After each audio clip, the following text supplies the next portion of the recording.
I used to think all Muslims were terrorists. 3 years ago, I became a Muslim. I'm 38, white, and from the United States. And in this video, I'll cover what changed my mind about Islam, the hardest part about converting, and what I believe now about Islam that I didn't before. 7 years ago, I went through a horrible, devastating divorce 6 months after my son was born. At the time, I had a very successful business, and so I did have money, but I was extremely unhappy because the divorce just completely wrecked me. I believe that God sometimes gives you things like money to test you, to see what you do with it. And I obviously failed. About 4 years, I was living what most men would consider the dream life. You know, I had parties, I had women, I had all of these things that men dream of, at least in America. But I wasn't happy. Every night I would go home and I would just wish that I had my family. I would feel this emptiness in my chest after, 7, 8, 9 hours of having fun. I would just not be happy. And I knew that at the end of the day, something was missing in here. I did not think I could get any more depressed until the day it happened. I noticed that my ex-wife suddenly had this sense of peace, and she just seemed happy. And so I asked her, I said, what's going on? Like, what are you doing? And she tells me, well, I decided to convert to Islam. Now, full stop. You have to understand that I'm American. And in America, we are programmed to hate Muslims. Every TV show, every movie, every time you see a Muslim, you see an AK-47, Allah Akbar, just paints a horrible picture. And so, of course, I hated Islam. I hated Muslims. I thought they were all terrorists. And so when she told me this, I was devastated. And I immediately, I'll be honest, I became aggressive. I said, don't you dare teach our son that stuff. I threatened to take her to court. I was going to spend every penny I had to try to take my child back so that he would not learn Islamic teachings or anything about being a Muslim. It was a really hard time for my family. So then my wife was smart enough to hand me the Quran, and she said, listen, read it. See if you find something you don't like. Now, I didn't tell her this at the time, but I've always been a big believer in know your enemy. And I had every intention to fight this, every intention to use every piece of information I could against her. And so I took the book and I thought, okay, I'm going to learn about this religion. I'm going to figure out exactly how to fight this because I do not want my son to be Muslim. Ain't no way, no how. So I started reading the book.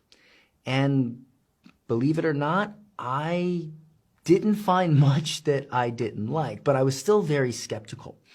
And so I really thought about it. I really thought about it, and I read the family values. I read the things in it about being a good person and giving charity. And I thought, okay, all right, this maybe I was lied to. Maybe America, and at least the Western society, lied to me a little bit about Islam. Maybe this isn't quite what they told me it was. Maybe it's not that bad, but I still wasn't sold. I thought about it and I was like, well, wait a minute. If I send my son out into the world, if I send him to school, if I let society tell him how to live, he'll have a bad day and they'll tell him that he needs to dye his hair blue and become a girl or an infinite gender or just something wacky that, look, if you thought I hated Islam, I hated that stuff even more.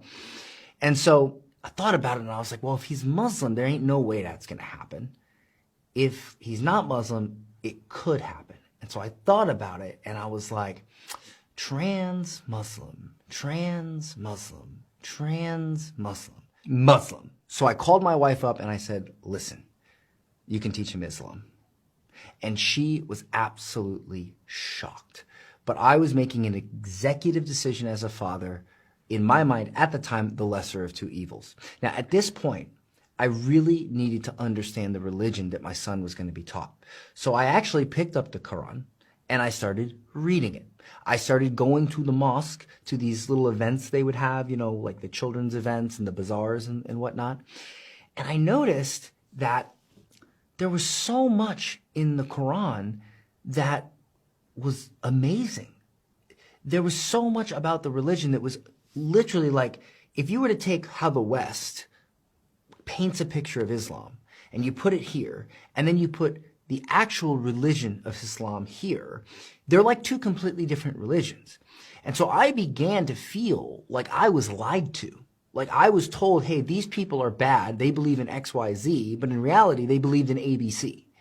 And so I also noticed that when I went to the mosque, if there was a poor person, the imam would ask for money, you'd give him the money, and he would hand it to the poor person.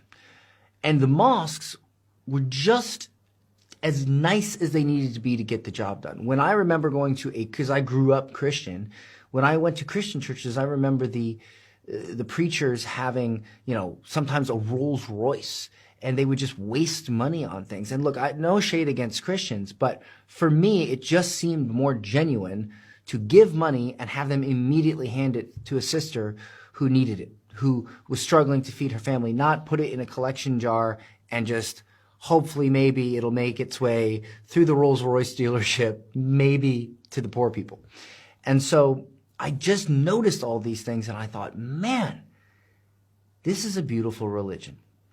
Now, at the time, I was dating a girl and it was going well, but for me, there was things that I did not agree with that were very Western.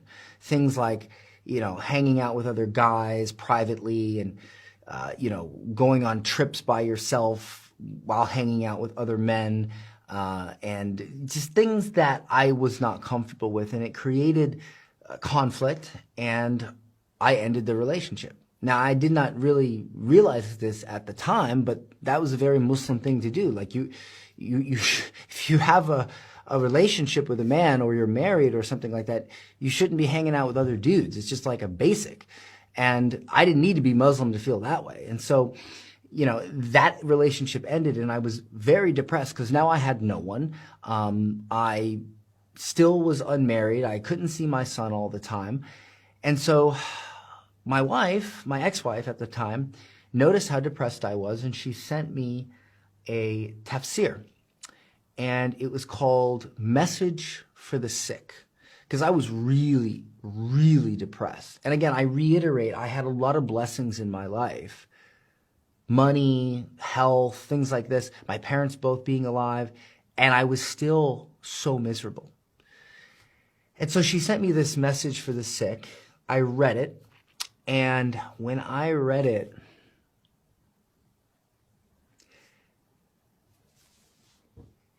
it just made everything come together for me. And I read it, and I said to her, we were actually in the car when I read it, and I said, take me to the masjid. I should have done this a lot sooner. And I went to the masjid, and I took Shahada. And everyone was around, and they were treating me like I was like a superstar, like I didn't even understand why at the time. It was, because all your sins are forgiven, everything is forgiven, and you're like the cleanest of them. And I had noticed before that the Muslims were the nicest people I had ever met, but now I really saw it, and they were so welcoming, and it was an amazing experience. And it felt like all this weight, all these horrible things I had done, all these sins and these things that were not what I believed myself to be as a person, outside of what I wanted my character to be, all these things weighing me down that I felt horrible about and that I felt like I could never, ever make up for, were all gone.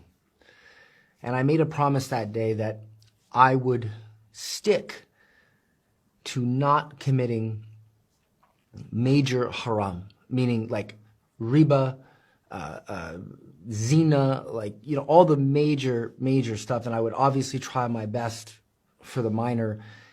And I would just try to keep that slate as clean as humanly possible, because that I never thought I would have that chance. I never thought I would have that chance to start clean again.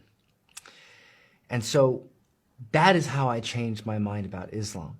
Once I converted or reverted, I said to my wife soon after, I said, listen, you're Muslim, I'm Muslim. I'm a completely different person. You know, of all things that are permissible, that Allah hates the most is divorce. I said, let's get our family back together. And she agreed, and we did. And we got remarried. We went to the masjid, we did nikah, and then we spent some time in the U.S. We moved to Costa Rica for a couple years, and then we moved here to Dubai because we wanted to live in a Muslim country where we could easily find halal food and we could easily go and pray. And it's been an amazing life ever since.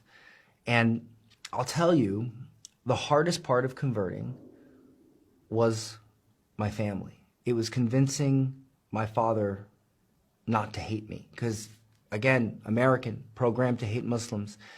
My father is Christian, and let me tell you, he was not happy. It was not a good experience. And over time, I've been able to show him some things that make him question why he and others hate Islam so much. Because I really, truly don't blame him or anyone from America that hates Muslims. If you're watching this, I don't blame you. You were told to hate Muslims. You were programmed. Like, how could I possibly blame you? You grew up and you were taught these people are bad because of A, B, and C. And guess what? A, B, and C are just not true. And do not confuse Islam with Muslims. Just because someone says they're Muslim does not mean they follow Islam. Same thing with Christianity. Just because someone says they're Christian doesn't mean they follow Christianity. Christianity is a beautiful religion. It's peaceful. It's kind. So is Islam. Do not take what people do and make that the religion. And so I don't blame you. That was the hardest part. And then finally, what I believe now about Islam that I didn't believe before is simply that it is a religion of peace. And if you truly follow the religion, you will have peace.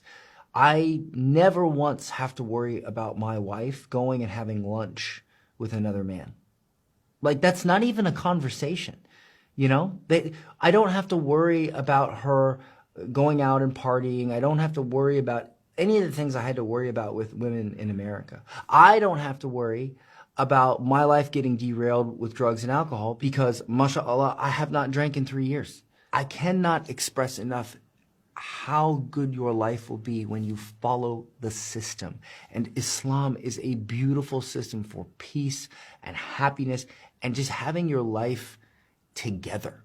Now, one more thing I forgot to mention. When I converted to Islam, it almost made me go broke, almost put me in the poorhouse. You see, the company that I had started in the United States was a business consulting company. And when you own a business in the United States, it's very easy to get loans and funding to get help with your business. So, mashallah, my company did amazing. I mean, we were making a lot of money. And most of that money, 60%, came from other businesses that would get a loan, pay us in full for our consulting, and then they would make payment. So it was riba. And so the day I became Muslim, I decided no more. And I did not accept these clients anymore. So imagine for a moment that 60% of the revenue, 60% of your income gone. You still have the same expenses. And honestly, we were running at profit margins that once we lost that 60%, we were pretty much break even. So any moment of struggle, I'm now costing myself money. And so it was very difficult. I didn't make money for 2 years. I broke even. Alhamdulillah, I had real estate and I had other things that did very well for me. And so I was okay. But my business almost went under. Now, thankfully, I was able to figure out a way to turn it around and make my company profitable again. But it's still not what it was because I cannot accept interest, and I won't accept interest. And so I decided to start some businesses over here in this region that help Muslims. Inshallah, those businesses will do well, and I won't have to rely on the American business, which is very difficult without riba. If you have any questions for me, leave it in the comments and I'll be happy to make a video. That's my story. If you enjoyed it, please subscribe. I'll see you in the next one.